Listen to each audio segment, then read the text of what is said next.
राज्यसभा राष्ट्रीय को सौंपेंगे बड़ी जिम्मेदारी। जी आपको बता दें कि बिहार की राजनीति में एक बार फिर हलचल तेज हो गई है। राजद के राष्ट्रीय कार्यकारी अध्यक्ष और नेता प्रतिपक्ष तेजस्वी यादव ने आनन फानन में पार्टी की अहम बैठक बुलाकर सियासी गलियारों में चर्चाओं का बाजार गर्म कर दिया है। 1 मार्च को यानी कि कल राजद के पार्लियामेंट्री बोर्ड की बैठक आयोजित की जानी है, जिसकी अध्यक्षता खुद तेजस्वी यादव करेंगे। माना जा रहा है कि इस बैठक में कई बड़े राजनीतिक फैसलों पर मुहर लग सकती है। दरअसल बिहार में राज्यसभा की 5 सीटों पर चुनाव की प्रक्रिया शुरू हो चुकी है। नामांकन 26 फरवरी से प्रारंभ हो गया है। 16 मार्च को चुनाव है। विधानसभा में मौजूदा संख्या बल को देखें तो एनडीए 4 सीटों पर मजबूत स्थिति में नजर आ रहा है और 5वीं सीट के लिए सियासी समीकरण तेजी से बदलते हुए दिखाई दे रहे हैं। ऐसे में राजद ने भी अपनी रणनीति पर काम करना तेज कर दिया है। यही मौका है जब राजद खुद को मजबूत कर सकती है। सूत्रों की माने तो तेजस्वी यादव खुद राज्यसभा चुनाव में उम्मीदवार के रूप में मैदान में उतरने को तैयार हैं। बिहार विधानसभा चुनाव में मिली हार के बाद तेजस्वी अब केंद्र की राजनीति में सक्रिय भूमिका निभाने की तैयारी में है, क्योंकि राजद को बड़ा झटका लगा। तेजस्वी भले विधायक बन गए लेकिन बिहार नहीं जीत पाए। अब माना जा रहा है कि वो राज्यसभा के जरिए राष्ट्रीय स्तर पर अपनी उपस्थिति मजबूत करना चाहते हैं।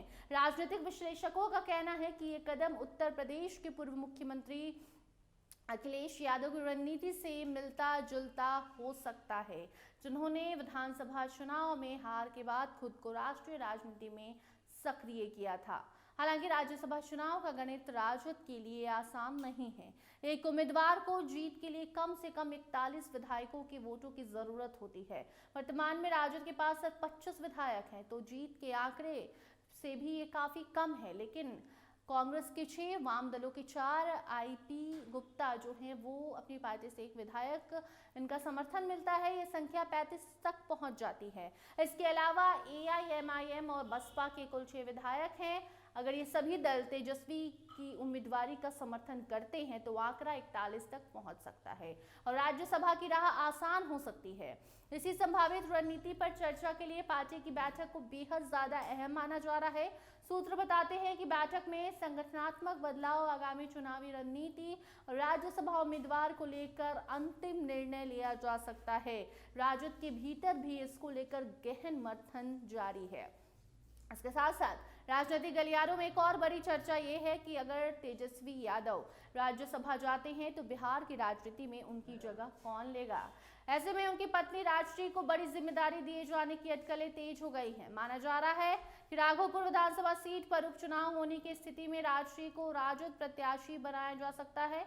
अगर वो चुनाव जीतती हैं तो उन्हें बिहार विधानसभा में नेता प्रतिपक्ष की भूमिका भी सौंपी जा सकती है। ये कदम कुछ हद तक लालू प्रसाद यादव की राजनीतिक शैली से मेल खाता दिख रहा है, जहां परिवार के सदस्यों को संगठन और सत्ता में अहम भूमिका दी जाती है और सत्ता में वो पीढ़ी दर पीढ़ी परिवर्तन करने के लिए भी तैयार हैं। अब सबकी नजर 1 मार्च की बैठक पर है। क्या तेजस्वी यादव राज्यसभा का रुख करेंगे? क्या राजश्री को बिहार की सियासत में बड़ी भूमिका मिलेगी और क्या विपक्ष दल एकजुट होकर इस चुनाव में नया समीकरण बनाने को तैयार है? इन सभी सवाल के जल्द ही जवाब सामने आएंगे। फिलहाल इतना तय है कि तेजस्वी की इस इमरजेंसी बैठक ने बिहार की राजनीति में हलचल तेज कर दी है और आने वाले दिन सियासी रूप से बेहद ज्यादा अहम साबित होने वाले हैं। फिलहाल इस खबर में इतना ही। देखते रहिए स्टार टीवी बिहार। धन्यवाद।